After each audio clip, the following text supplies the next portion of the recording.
जय श्री कृष्ण। मैं प्रीति कुरुक्षेत्र विश्वविद्यालय कुरुक्षेत्र में विधि विभाग की पीएचडी की छात्रा हूँ। आज हम श्रीमद् भगवद गीता के एक श्लोक वो उसके वर्तमान समय में प्रासंगिकता पर चर्चा करने वाले हैं। यह तो विश्व विदित है कि जब कुरुक्षेत्र में महाभारत का युद्ध होने वाला था और अर्जुन युद्ध के लिए तैयार नहीं थे, तो भगवान श्री कृष्ण ने उन्हें जो उपदेश दिया था उसे ही श्रीमद् भगवद गीता के नाम से जाना जाता है। यह महान कृति भारतीय संस्कृति की आत्मा है। यह भारतीय मनीषा के सरोवर में खिला हुआ वह नीलकमल है जिसकी आभा शताब्दियां बीत जाने के बाद भी यथावत है। गीता के सिद्धांतों में सिर्फ आध्यात्मिक ज्ञान ही नहीं है बल्कि व्यावहारिक विज्ञान भी निहित है।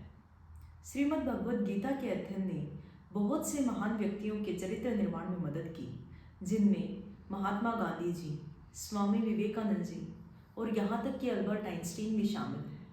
इस महान ग्रंथ में 700 श्लोक 18 अध्यायों में निहित हैं, जो आज भी उतने ही प्रासंगिक हैं जितने हजारों वर्ष पूर्व थे। उन्हीं में से एक श्लोक पर हम चर्चा करने वाले हैं, जो द्वितीय अध्याय का 63वां श्लोक है।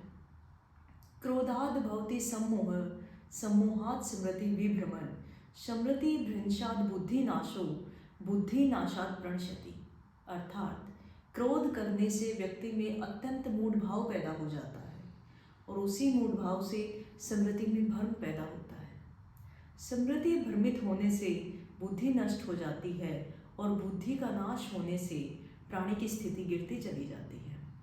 इस श्लोक के माध्यम से भगवान श्री कृष्ण ने क्रोध से होने वाले नुकसान के बारे में बताया और समझाया कि क्रोध के वश में आकर मनुष्य कभी भी सही निर्णय नहीं ले पाता।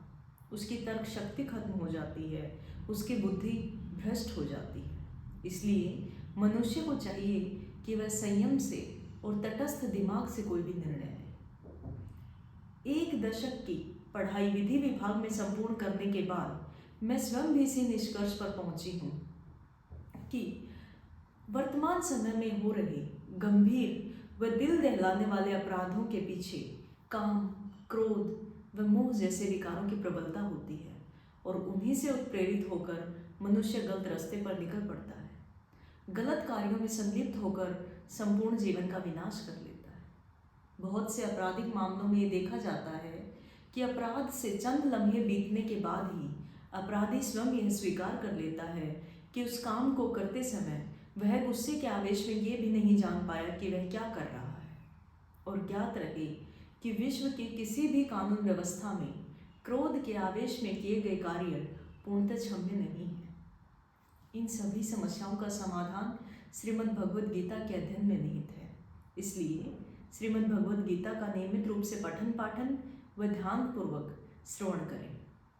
और अंततः मेरी तो एक राय यह भी है कि विशेषतः कानून की पढ़ाई में एक विषय कानून और धर्म के अंतर संबंध पर अवश्य होना चाहिए, क्योंकि धर्म और कानून आपस में इतने ज़्यादा गुथे हुए हैं कि हम इनकी अलग अलग कल्पना भी नहीं कर सकते। जय श्री कृष्ण।